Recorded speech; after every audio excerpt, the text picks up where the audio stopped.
Now. On 105.9 FM and streaming worldwide on the WMAL app. O'Connor and Company. 8:06 now in this final hour of the final episode of O'Connor and Company for 2024. Something about New Year's, where you spend time looking back and at the same time looking forward. And that's exactly what we'll do in this hour. Glad to have you along board. Coming up in 30 minutes, we'll have a lively conversation, as we always do, with Kurt Schlichter, Townhall columnist, retired colonel for the United States Army, and author of The Attack. That's coming up. It's Larry O'Connor with Julie Gunlock, who I think it's fair to say, as you scrutinize and judge my New Year's resolutions, you are it's a mixed bag. Well, okay. I've been making fun of you most of the show. No. You are in favor of my taking up the pipe to smoke. That's right. Yes, true. The odd bowl of tobacco now and again. Yes. But you have been mocking me mercilessly about my newfound hobby of making my own yogurt at home. Yes, I will continue to make fun of you for making yogurt, which is available for like 25 cents in the grocery store. But enjoy. I am man enough to accept this. I am confident. I'm going to smoke a pipe while I make yogurt. Kombucha's next. Kombucha's next. Oh, God. And bread baking. And bread baking. I got to get a pair of Birkenstocks for that. I'm just going to call you a trad wife. Joining us right now is John Solomon, proprietor of Just the News, to help us with a little bit of a look back and a look forward with regard to the media's behavior in this town. John Solomon, Happy New Year. Thank you for joining us, my friend. Happy New Year. Good to be with you, and I just enjoyed that little soliloquy about yogurt and smoking your pipe. Well, thank you. He gets it. He's John Solomon. You're a Renaissance man. John, listen, I don't know about you. I am actually quite hopeful about what occurred this year. This, I think, was an absolute travesty in journalism, how they covered this election, how they were all in on basically supporting their candidates and trying to defeat Donald Trump. They ignored obvious stories in front of them. They ignored reality. But the point is, they lost. Donald Trump didn't just beat Joe Biden and then Kamala Harris. He defeated the media by doing an end around from them, by defining his terms, by going on the platforms that he chose to go on. His message got out. Frankly, I think it was more powerful for him to sit for a 3-hour interview with Joe Rogan than submit himself to a 40-minute edited interview with 60 Minutes. And I think this is the way forward. And you've been blazing that trail at Just the News, frankly. Am I being too optimistic and naive? Or have we hit a turning point here with not just consumers' ability to select their own media and get it directly to them, but those of us who were creators, those of us who deliver media? This is a game changer for us. I think it is. The morning after the election, I wrote an analysis saying the biggest loser of the election was the legacy media. And I think that at the end of the day, Americans stopped trusting what they were being force-fed through the traditional institutions that they had trusted for a long time. And when you get stung and you get burned by something that you've been trusting for a long time, you often have a rebound. And that rebound occurred in 2024. People began going to podcasts. People began going to new news sites and trying to get a 360-degree view, because the view that they had gotten used to seeing in their newscasts and in their newspaper had simply been distorted. They had been told for too long, don't trust your eyes. Don't believe that the border's open. It's not. Don't believe that Joe Biden's not old and losing his memory. He's fine. And they, at some point they realized, hey, I've been given a bad bill of goods here. I'm going to start moving on. And I think that watershed moment occurred in the United States during the 2024 election. Absolutely, Donald Trump helped trigger it. But I think the American people helped trigger it too. I think they are greatly discerning, and I think one of the biggest mistakes of legacy media is they thought Americans were stupid, and that's the biggest bad assumption that the media ever made. Americans may be busy, they may not know all the details, but they're perceptive and smart, and this is the year they proved it. They left behind the legacy media, they went to new sources of information, and they made a choice that completely defied the institutional wishes of the legacy media. And I think it bodes well for America. And I can tell you it's created envy in the world. And I'll give you just one example. I got a chance to interview Liz Truss, the former British Prime Minister, a few weeks ago, and she said, the reason Donald Trump could come back and the reason I could only survive a few weeks in Great Britain is that we didn't have that alternate source of information here. We didn't have the new ecosystem for people to get truth, and we really need that in 2025 in Europe. And I think that's an amazing thing to see for people looking inward at us. Hey, you got something right. There's a place where you can get truth. You can go every day to O'Connor Company and get the truth. And I think what's going on right now is the rest of the world, where conservatives are still beaten down, they may be looking at this as a model for revolution. John, one interesting thing on that same subject, a CBS reporter this weekend said the most underreported, she uses the word, both the host and she used the word underreported story of 2024 was Biden's obvious cognitive decline. I found that word so fascinating because it wasn't a matter of being underreported. It was covered up. I mean, the cheap fakes, and he's at the top of his game. He runs circles around the White House staff.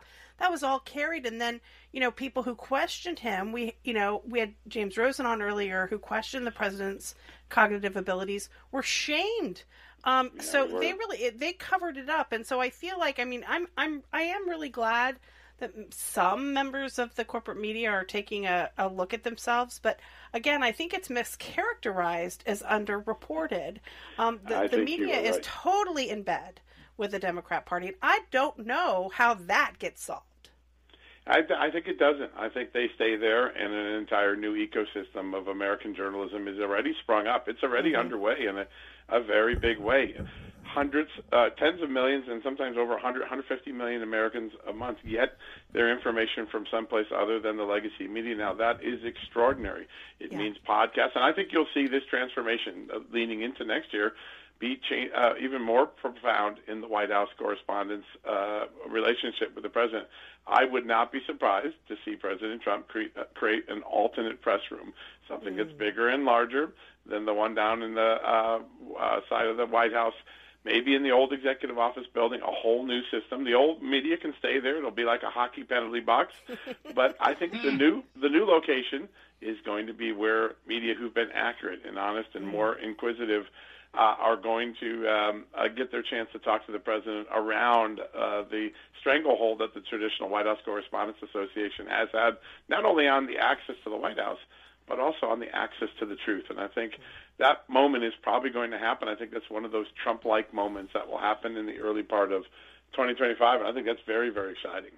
I don't just love that idea. I am erotically attracted to that idea. I'm starting to get a little hot and fevery.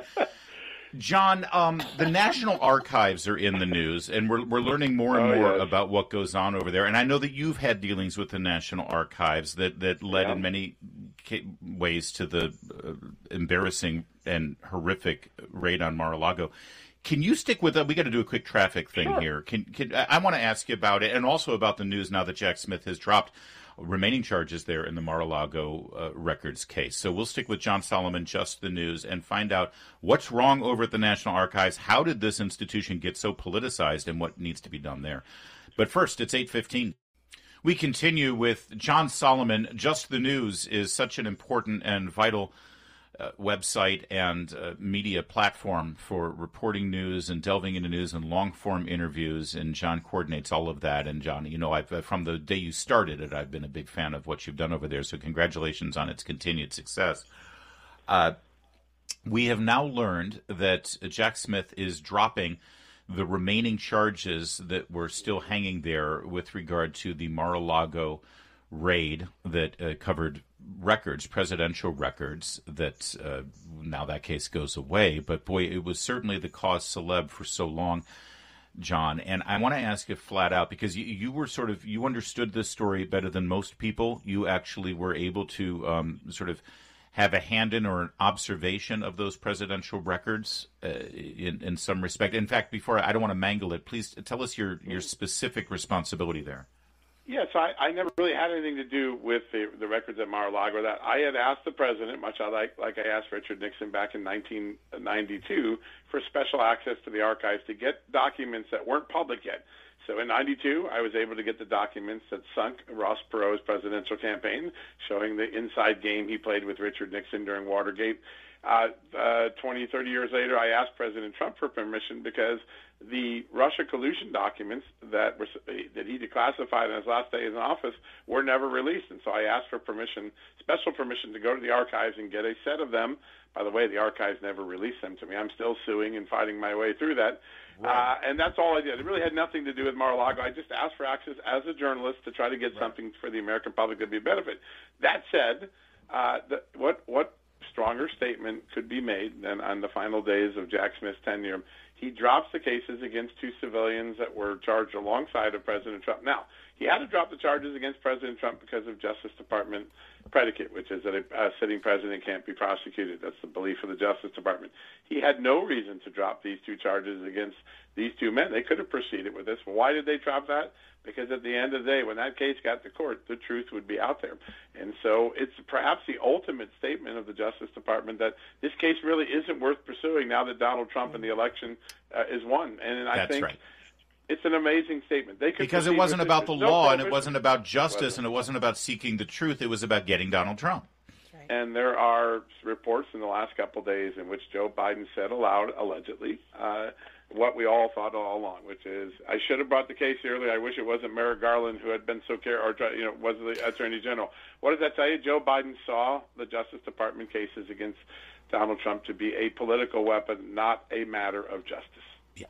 That said, and we've now learned that the archive, America First Legal had petitioned and gotten access to photographs of Joe Biden when he was vice president, meeting with Chinese business leaders, Chinese political leaders, they're one and the same, with his son Hunter Biden. And the archive blocked and participated in blocking those photos being released until after the election. They just came out last week. And because of your inner working knowledge of how things happen at the archives, I got to ask you point blank with this whole Mar-a-Lago, and I know you weren't directly involved with the records at Mar-a-Lago, but based on your opinion and based on your expertise in these matters and how the archives is functioning, do you think that the personnel at the National Archive set Donald Trump up for this FBI raid? Do you think, did it have to come to that raid? Based on what Trump is saying and based on what people with knowledge of the affair are saying, they were talking, they were discussing, they were negotiating, they were working something out, and then the next thing you know, there's Christopher Wray sending in the FBI. Did the archives set Donald Trump up?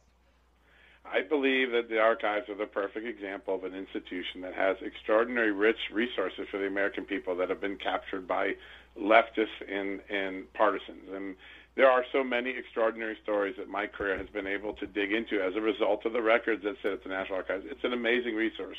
But over the last 10 to 15 years, it's been captured by, like many of our institutions, by elitists, by liberals who don't share the American people's same values. And they have used that capture to carry out vendettas and to carry out ideological warfare in America. Remember, this is the same archives that put warnings on the Constitution and independence that they may trigger emotional feelings for people. These are our most important founding documents, and they were putting warning signs on them for a period of time when the DEI CRT movement was sweeping across America.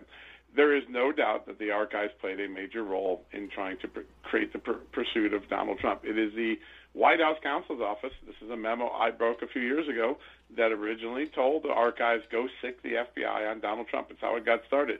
They were working with the White House counsel's office to create the criminal case against President Trump. That is irrefutable.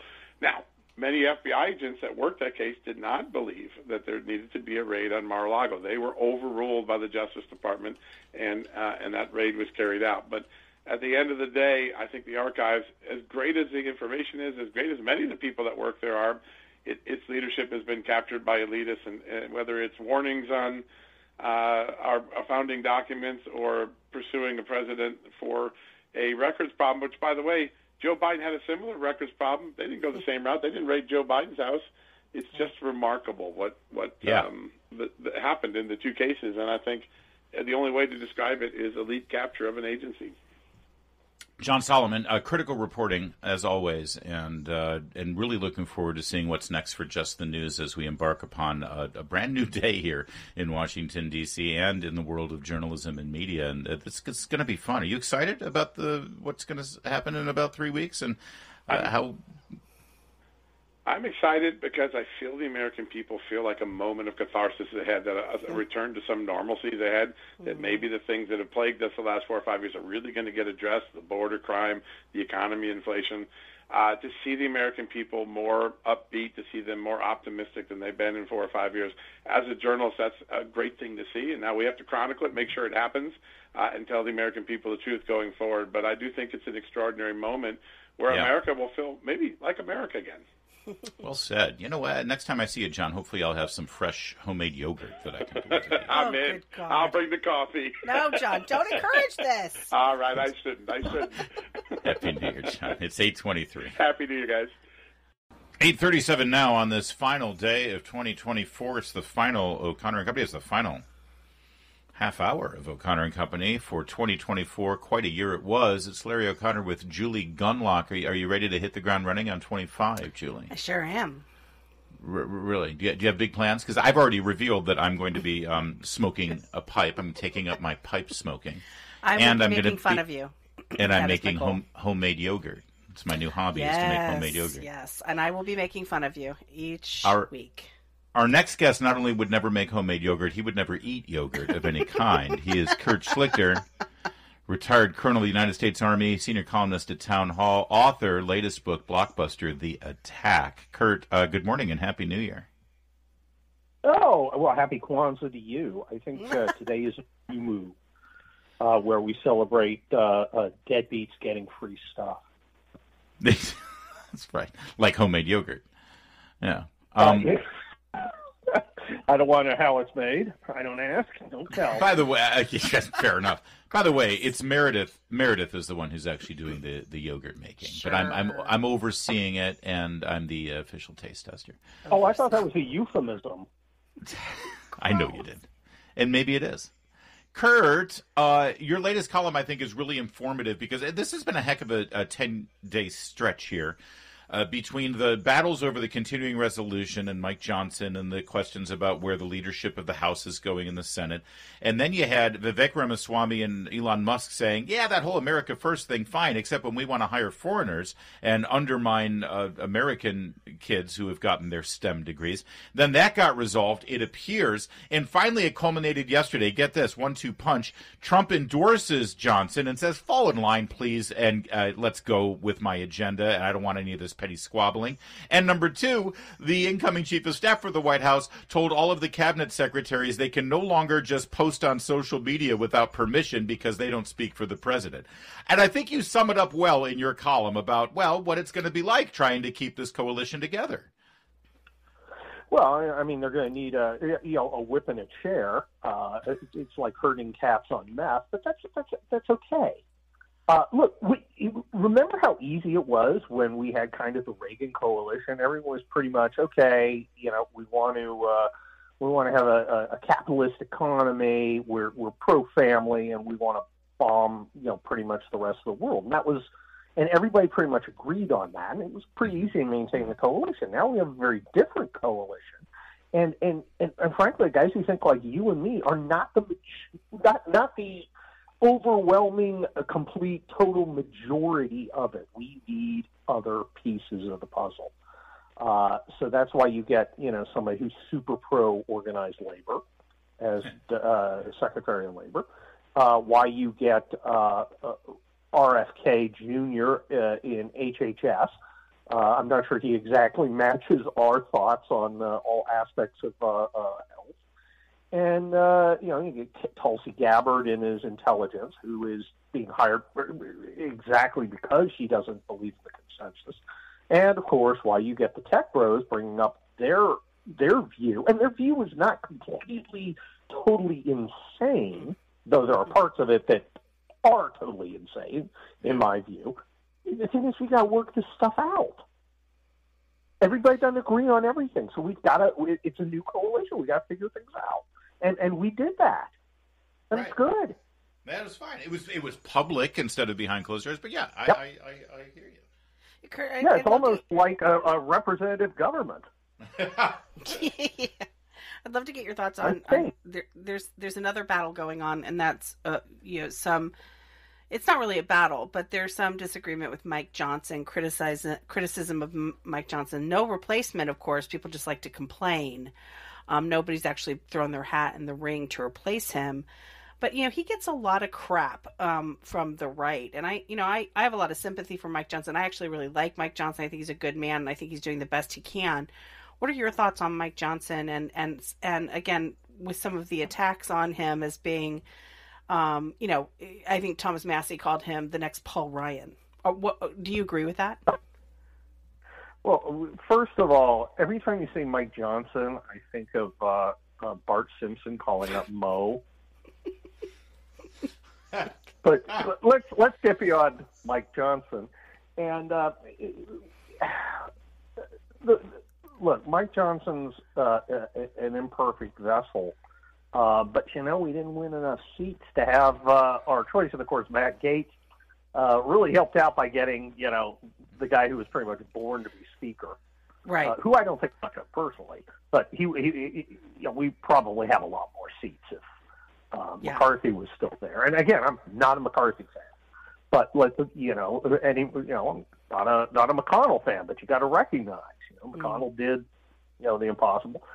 Mike Johnson's got to keep a coalition together and lose like 1 or 2 votes. It is he's certainly no Paul Ryan. Paul Ryan was an ideological throwback to 2004. Mike Johnson doesn't seem to be ideological. Mike Johnson just seems to be inept in a lot of ways. I mean, that 1,600-page abomination. I mean, come on, that's just crazy talk. No one's ever going to do that. Kurt, as you were, 3 weeks away from the first day of the Trump administration, and I know that you're keenly interested in some of the reforms and changes that the president has promised, specifically when it comes to the Pentagon and national security. What are you hoping the priorities are here for the president, and how quickly can he execute them? I think day one, you bring in all the generals after you fire the chairman, the Joint Chiefs of Staff, and you look at them and say, DEI ends now. I'll see you on Friday. You can report to me that you've accomplished my mission. If you don't, I'm relieving you at a lower rank than you are now because you have failed to perform adequately at this rank. Is anybody unclear about what I mean by eliminating DEI? Don't leave the room unless you know what I want, because I expect what I want. And, I've taken command many times, never at, entire military level, but as a new commander, you go in and you tell them exactly what you expect, and then you just wait for the first dummy to not do it, and then you ritually disembowel him. You Braveheart that guy and post his head on a stick in the Pentagon parking lot so that they understand that you're serious. And that's why Braveheart that guy? Is that... You Braveheart that dude. you Braveheart him, and and it's the thing is, look, there are a lot of problems with the military. We have no strategy. We have terrible acquisitions. We have recruiting problems. Yeah. But the main problem, and Napoleon said best, and you probably should introduce these generals to Napoleon because they don't seem to know anything about warfare, is the moral is to the physical is 10 is to 1. You have to have if you have a military culture, that's going to take care of a significant number of your problems. But they don't have a military culture now. They have a management culture, and it's a bad management culture. Okay, this is the Diet Coke of armies. And I was in the shiny new BMW of armies. I was there at 7th Corps in the Gulf War when we eliminated 36 divisions in 100 hours. I mean, that would make Alexander or Julius Caesar's head spin. Genghis Khan would run and drink his yogurt. I don't think alcoholic yogurt. Correct. We brought it back to yogurt. Celebration. Yeah, we're circular. I don't think General Schwarzkopf would be thrilled with the direction of the Pentagon since that great victory. Kurt Schlichter, we got to leave it there. By the way, not only my best friend, but also he has written the foreword to my upcoming book that I mentioned earlier, Julie. Shameless Liars, How Trump Defeated the Legacy Media and Made Them Irrelevant, which will be available 4 weeks from today. Kurt Schlichter wrote the foreword. So you get O'Connor and Schlichter in one book. How about that? Yeah, I'm going to have to tone it down. I had there's a lot of sexuality in there. Oh, no, it's going to be heavily edited. Don't worry. I have a reputation. Happy New Year, Kurt. Thank you. It's pretty much 50 Shades of right-wingism. Ahoy. Happy New Year. Thank you, Kurt. Ahoy to you, too. It's 8:46. Well, Julie, this is it. This is it. It's time to say goodbye to 2024.